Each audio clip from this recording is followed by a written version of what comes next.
Kita sering menyebut Bali sebagai surga, pulau dewata, tempat pelarian bagi yang jenuh dari hiruk-pikuk kota. Tapi bagaimana kalau surga itu bagi sebagian warganya justru terasa seperti sangkar? Sebuah ruang sempit yang dimana tekanan terus datang dari adat, dari ekonomi, dari ekspektasi yang tidak masuk akal. Bagaimana jika senyum ramah itu adalah hasil latihan untuk menarik devisa semata? Bagaimana jika segala macam olah seni dan representasi indah tentang Bali berakhir sebagai topeng yang menutupi dada karena sudah sesak oleh utang, oleh penghasilan yang tak cukup bahkan untuk makan 3 kali sehari? Hari ini kita akan bicara tentang luka yang jarang disentuh, tentang orang-orang yang memutuskan untuk pergi, diam-diam, dalam diam yang panjang, tentang satu keputusan akhir yang seringkali lahir dari kombinasi rasa malu, beban hidup, dan rasa tidak dianggap. Video ini utamanya muncul sebagai media refleksi, tanpa meninggalkan simpati pada semoton Bali yang telah kehilangan keluarganya karena tekanan hingga mengambil jalan ulah pati. Salah satunya dengan melakukan bunuh diri.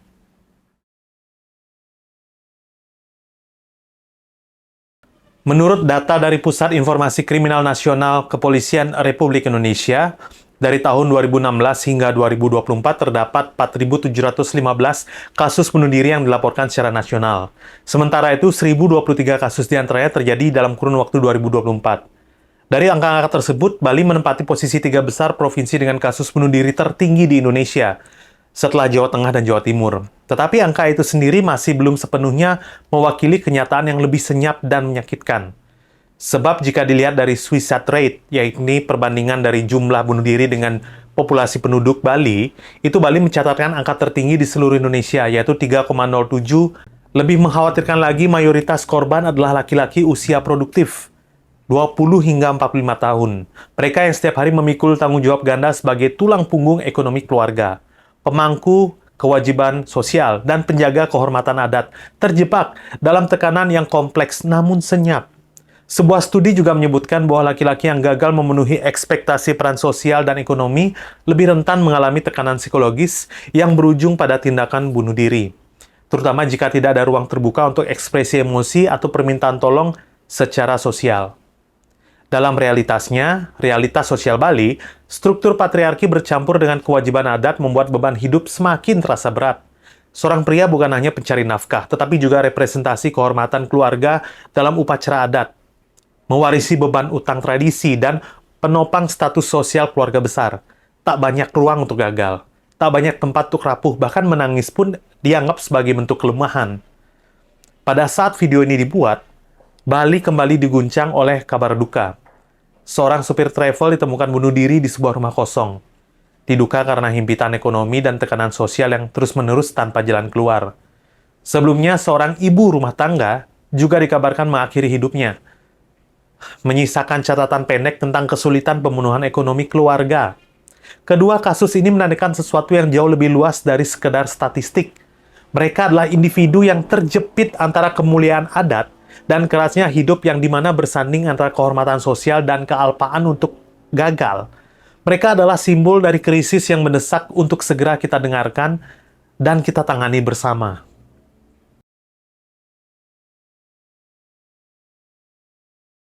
Bali memang kaya akan adat dan budaya, tapi menjaga tradisi itu tidak murah.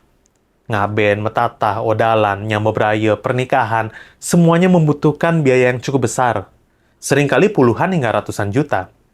Belum termasuk sumbangan wajib untuk kegiatan adat dengan risiko, misalkan paling berat ya, dikenai sanksi jika tidak dilakukan. Hal seperti ini jarang terungkap di publik, namun dapat ditemukan jika kita langsung turun ke lapangan.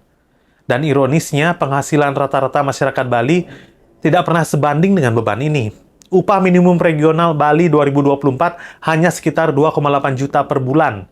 Padahal biaya hidup jauh melampaui itu, terutama di kawasan pariwisata seperti Badung dan Gianyar. Tekanan datang dari segala arah. Kegiatan adat sebaiknya tetap berjalan, walaupun dapur belum ngebul. Syarat kebutuhan sosial sebaiknya terpenuhi, walaupun dana keluarga pas-pasan. Dan jika ada ketidaksesuaian dalam ranah makro dari pendapat kolektif, tidak menutup kemungkinan dianggap sebagai perlawanan. Padahal hal ini kan sebenarnya adalah sebuah kontestasi ranah ide, tapi justru bisa menyeret pada ranah kehidupan pribadi. Tentu tidak ada yang ingin dianggap melawan adat. Sebuah pakem masyarakat Bali yang telah menempel semenjak lahir hingga meninggal nanti.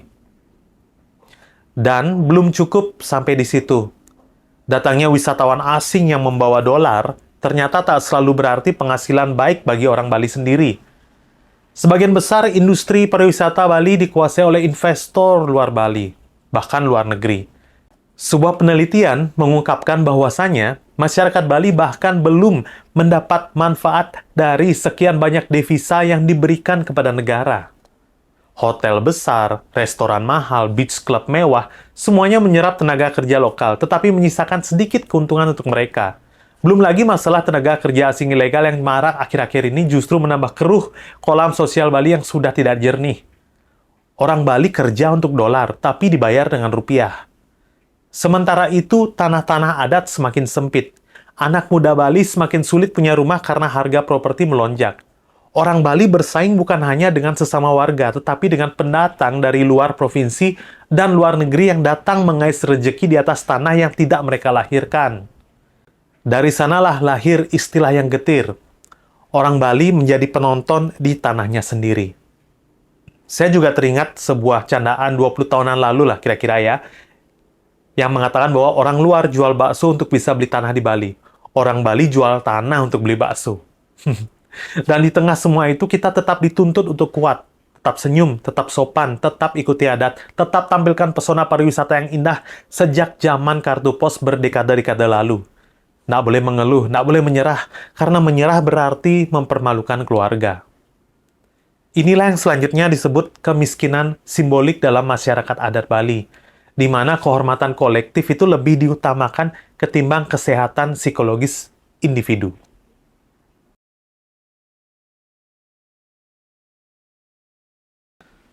Ini bukan hanya soal mental pribadi, ini soal sistem. Dan ketika sistem gagal melindungi, siapa yang seharusnya bertanggung jawab?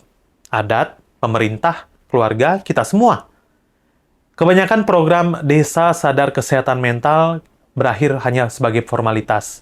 Banyak tokoh adat belum tahu cara mendampingi warga yang depresi. Layanan psikolog masih dianggap hal barat yang asing bagi banyak warga desa.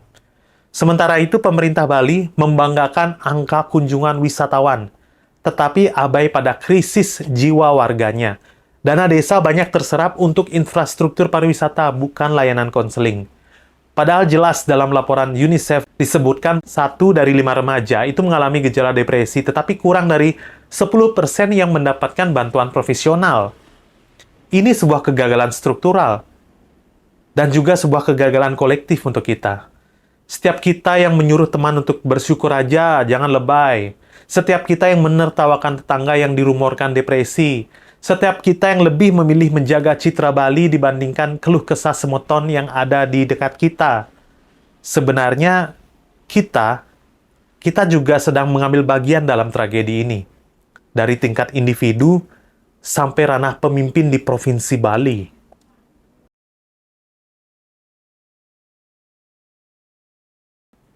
Pertama, kita perlu mengakui bahwa adat adalah bagian dari jati diri manusia Bali, tapi bukan sebagai alasan untuk menekan.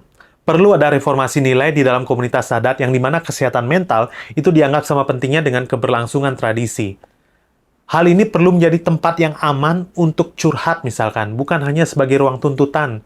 Kita perlu membangun kesadaran bersama bahwa bunuh diri itu bukan sekedar masalah mental individu, tapi cerminan dari krisis struktural. Kita butuh empati yang terorganisir, bukan sekedar rasa kasihan sesaat. Kedua, pemerintah dan pemangku kebijakan harus menghitung ulang cost of living masyarakat Bali. Jika Bali dianggap sebagai penghasil devisa terbesar dari sektor pariwisata nasional, maka seharusnya ada redistribusi keuntungan pariwisata yang lebih adil kepada masyarakat lokal. Negara harus hadir, harus menciptakan lapangan kerja yang layak dan manusiawi di sektor formal maupun informal.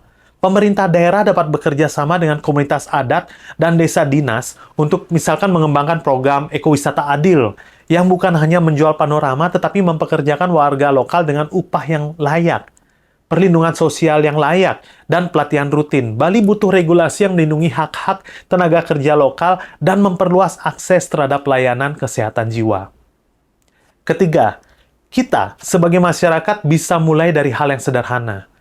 Jadilah ruang aman bagi teman, bagi saudara, bagi tetangga kita. Jika mereka ingin menangis, izinkan. Jika mereka ingin bicara, dengarkan. Berhenti menstigma, berhenti menghakimi. Mulailah kita hadir kali ini. Keempat, dukung organisasi lokal yang sudah bekerja dalam senyap. Beberapa sudah ada sebagai contoh inisiatif akar rumput yang membuka ruang konsultasi, hotline, dan edukasi publik tentang pencegahan bunuh diri. Kelima, jangan biarkan orang Bali jadi tamu di tanahnya sendiri.